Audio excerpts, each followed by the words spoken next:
Hello guys, welcome to your channel Chartered Beings and I am Jyoti Chauhan from Chartered Beings.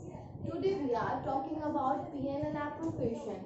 जी हाँ, PNL appropriation जिससे देखकर बच्चे डर जाते हैं कि हम इसे प्रिपेयर कैसे करेंगे, वो भी एग्जाम के लिए। तो इसे डरने की कोई बात नहीं है क्योंकि आज हम इसे सीखेंगे विद ट्रिक्स जिससे आपको आसानी से समझ में आ जाएगा कि PNL appropriation क्यों बनाते हैं और कैसे बनाते हैं। इससे पहले जो मैंने वीडियोस डाली थी interest on capital, interest on drawing, salary commission की, उसे ज़रूर देख कर आइए क्योंकि ये PNL एप्रोप्रिएशन उन्हीं चीज़ों से तैयार होता है। अगर हम वो वीडियोस नहीं देखेंगे तो यहाँ पर थोड़े से कंफ्यूज हो जाएंगे, तो इसीलिए पहले वो वीडियोस देखिए और फिर इस वीडियो को ज़रूर देखिए। तो देखते हैं PNL एप्रोप्रिएशन हमें कैसे तैयार करना है। देखिए यहाँ पर मैंने क्वेश्चन उतारा हुआ है, मैं क्वेश्चन को डिफाइन कर देती हूँ कि A B and C are three partners. यहाँ पर तीन पार्टनर है ए बी एंड सी और नेक्स्ट लाइन में बताया है on first day of every month A B and C draw 7,000, 6,000, 5,000 respectively. यानी कि beginning of the every month A B and C drawing करते थे 7,000 रुपये, 6,000 रुपये, 5,000 रुपये रेस्पेक्टिवली। बहुत सारे बच्चे यहाँ कंफ्यूज होते हैं कि दीदी इनमें से तीनों की ड्राइंग अलग अलग कैसे करें। तो बहुत सिंपल है कि जो पहली ड्राइंग होगी वो ए की होगी, सेकंड वाली बी की होगी और थर्ड वाली सी की होगी, क्योंकि रेस्पेक्टिवली का मतलब होता है क्रमानुसार, यानी कि आगे जैसे जैसे दिया है उसी के अकॉर्डिंग। नेक्स्ट है कि इंटरेस्ट ऑन कैपिटल 8% है, इंटरेस्ट ऑन ड्राइंग 10% है। प्रॉफिट 7,55,000। जनरल रिजर्व जो ट्रांसफर करना है वो 2 लाख करना है इस प्रॉफिट में से। बी एंड सी को सैलरी मिल रही है 30,000, बी को 45,000, सी को पर एनम। ए को 10% कमीशन मिल रहा है। डिस्ट्रीब्यूटेबल प्रॉफिट मैं समझाऊंगी लेकिन अभी नहीं, बाद में।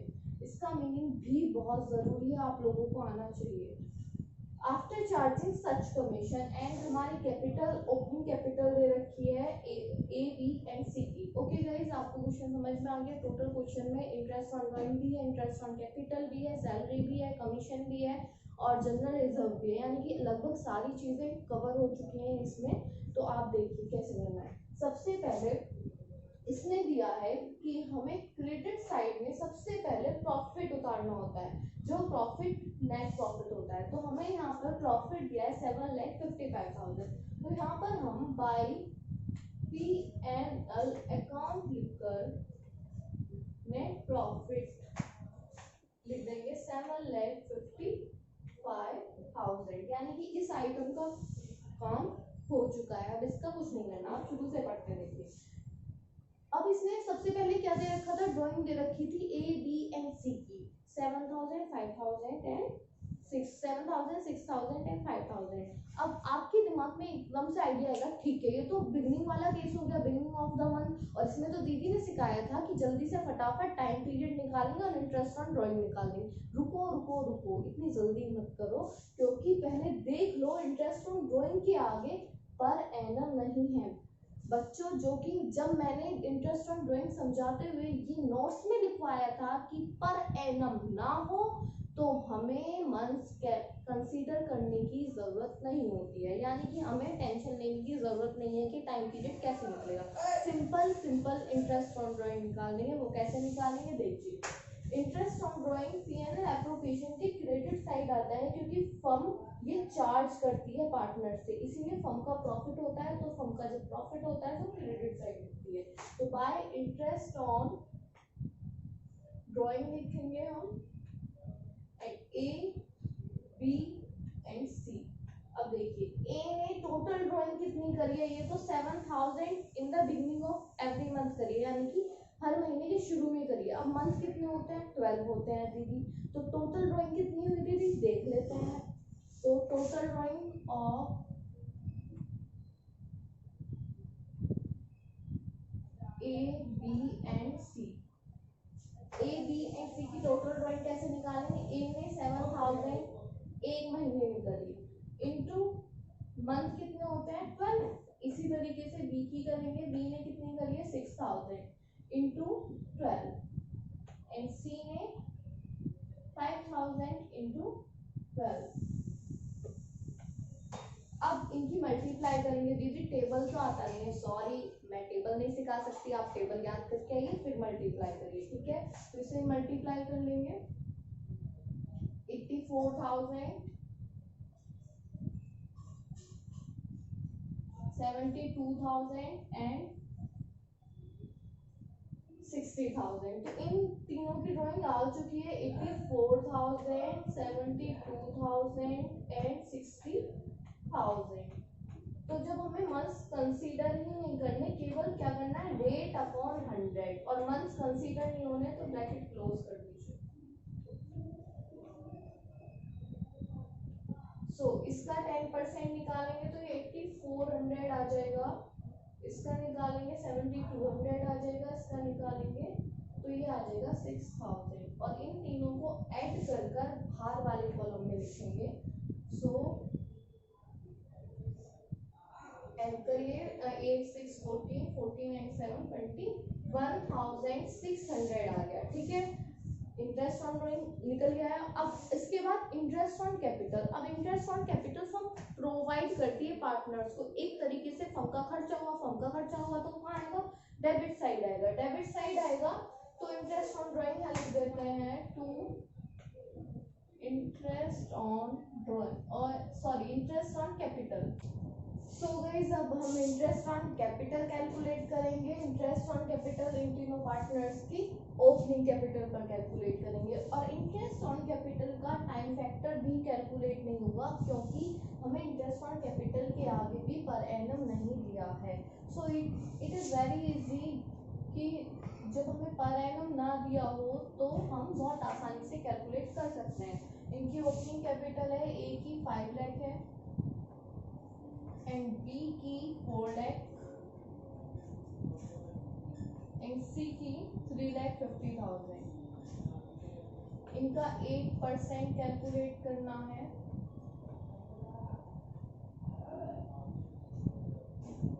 सो गाइस ए का तो आ जाएगा 40,000, बी का आ जाएगा 32,000 एंड सी का आ जाएगा, इससे कैंसिल करके और मल्टीप्लाई करके 28,000, और तीनों को ऐड करके हम लिख देंगे। सो हमारा टोटल भी आ जाएगा 40,000 plus 32,000 plus 28,000, it is 1 lakh.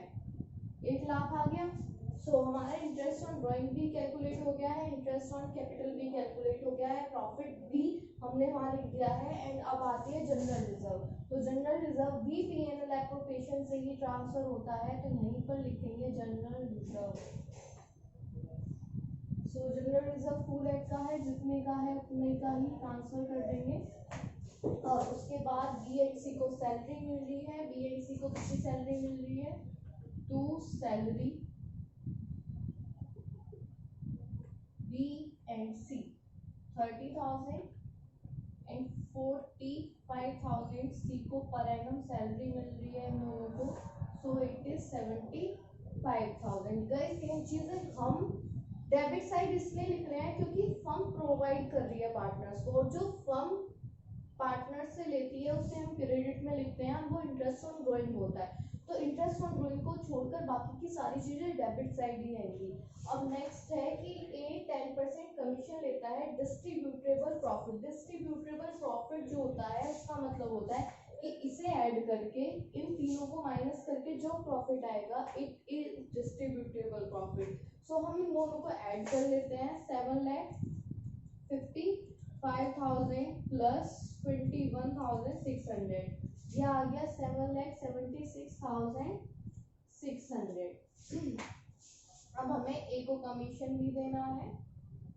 सो अब हमने उस टोटल वो टोटल कर लिया, उस टोटल में से इसे माइनस करेंगे, उसका 10% देना है हमें ए के कमीशन को। सो गाइस इसमें से माइनस करेंगे इसे तो कितना होगा, 3,75,000 माइनस करना है हमें।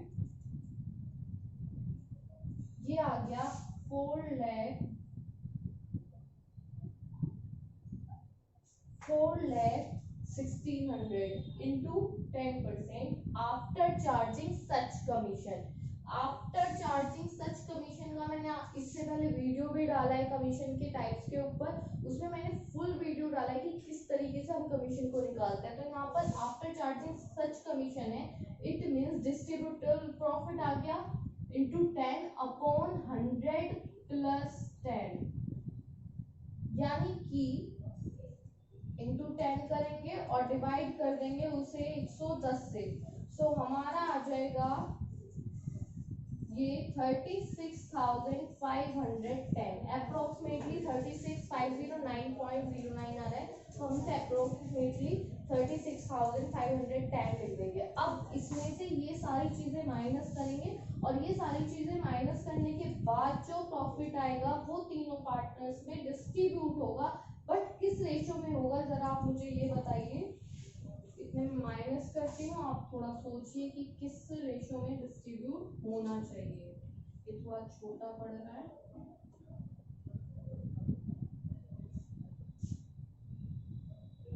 सो प्रॉफिट आ गया 36,590। सो आपने सोचा गाइस कि इस प्रॉफिट को हम किस रेशो में तीनों पार्टनर्स में डिवाइड करेंगे, बताइए। जी हाँ, बिल्कुल राइट। जब हमें कोई इंफॉर्मेशन मिसिंग होती है या कोई इंफॉर्मेशन पार्टनरशिप डीड के अकॉर्डिंग नहीं होती है, तो पार्टनरशिप एक्ट 1932 कहता है कि सब इंफॉर्मेशन उन्होंने कुछ प्रोविजंस दिए हैं उनके अकॉर्डिंग चलना है। तो एक प्रोविजन उसमें से ये है कि सभी पार्टनर्स का रेशो इक्वल होगा in the absence of partnership deed और in the absence of any information. So इन तीनों का जो रेशो होगा वो इक्वल रेशो होगा, तो हमें इस प्रॉफिट को इन तीनों में इक्वल रेशो में बांटना है। तो to transfer profit to capital account, जी कैपिटल अकाउंट में या करंट अकाउंट में ही ट्रांसफर करते हैं प्रॉफिट को, ध्यान रखना। करंट अकाउंट में जब ट्रांसफर करते हैं जो कैपिटल फिक्स्ड ही होगी है, अब हमारे पास फ्लक्चुएटिंग कैपिटल है इसीलिए हम कैपिटल अकाउंट में ट्रांसफर करेंगे। अब देखिए फ्लक्चुएटिंग कैसे है, क्वेश्चन में बताया है क्या, नहीं बताया। तो ये बात भी इम्पोर्टेंट है कि जो क्वेश्चन में नहीं बताया होता है तो वो फ्लक्चुएटिंग कैपिटल मानी जाती है। और ये सारी चीजें कैपिटल के बारे में डिटेल में मैंने इससे पहली वाली वीडियो में डाल दिया है, आप पहले वो जाकर जरूर देखें, तब आपको ये 100% इजीली समझ में आ जाएगा। सो इस प्रॉफिट को इन तीनों में डिस्ट्रीब्यूट करते हैं 1:1:1 में, यानी कि 1:1:1 रेशो है, तो ए का क्या हो गया 1 और नीचे इन तीनों का सम, तो 1 + 1 + 3 हो गया। अब इसे डिस्ट्रीब्यूट करेंगे इसमें तो आ जाएगा, इसका आ रहा है 1:1:697, यानी कि 1:1:697 आ रहा है। और इन तीनों का सेम ही आएगा क्योंकि तीनों ही 1:1 में है। सो गाइस आपको समझ में आ गया होगा पीएनएल एप्रोप्रिएशन किस तरीके से प्रिपेयर करते हैं। और बोर्ड में आपको कैलकुलेटर नहीं मिलेगा, इसलिए आप सारी कैलकुलेशन बाय हैंड करें, कैलकुलेटर से ना करें, वरना आपकी प्रैक्टिस में थोड़ी सी प्रॉब्लम हो जाएगी जब आप पेपर में रियल में प्रैक्टिकली क्वेश्चन करेंगे। सो गाइस अगर आपको वीडियो अच्छा लगा हो तो लाइक करें, कमेंट करें एंड सब्सक्राइब करें। और इससे पहली वाली वीडियो ज़रूर जाकर देखें क्योंकि उसमें मैंने topic wise short topic wise समझाया है, जिससे आप इस पीएनएल को बहुत इजीली समझ पाएंगे और कर भी पाएंगे। So thank you.